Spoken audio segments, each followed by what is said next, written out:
खरं म्हणजे मला काय बोलावं की शब्दात इतकं 42 टेम्परेचर या ठिकाणी आहे आणि या बाजार दारू फुल पिऊन त्या ठिकाणी एवढ्या हायवेवर इथे रस्त्यावर त्या थम्सअपच्या कोकोकोलाच्या बाटल्या फोडतोय आणि सर्वदूर त्यांनी काचच का ठेवतो जो 25-30 बाटल्या त्यांनी इथे रस्त्यावर फेकलेल्या आहेत आणि सगळे काच करून टाकलेले आहेत. येणाऱ्या गाड्यांना तो काच लागत आहेत. आता इथे गाव आहे, त्या गावामध्ये सगळे रस्त्याने बाया जातील, महिला मुलं मुली खेळतील, सगळे काचच का झाले. आपण बघितलं किती काच झालेले आहेत आणि कोणीच बोलत नाही. सगळं गाव गंमत बघते त्याची. म्हणून मी इकडनं लग्नावून येत होतो म्हणून मग मी ते बघितलं आणि त्यानंतर मग माझ्यासोबत पोलीस होते, त्यांना आपण ताब्यात घेतलं आणि त्याला झाडू देऊन सगळा रस्ता साफ करायला लावला. अर्धा रस्ता लागला त्याला, पण सगळं समोर साफ करायला लावला.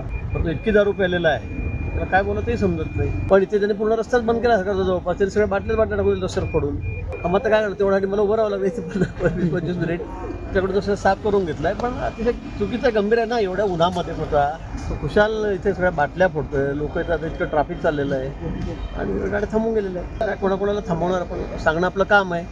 आता याचं रोजचंच नाटक आहे म्हणे, असं आहे रोजच काही ना काही नाटक करतो म्हणे. अधूनमधून बाटल्या फोडतो रस्त्यावर. तो नेमका माझ्या समोरच दिसला. बघू आता त्याला मी पोलिसांच्या ताब्यात दिलेला आहे.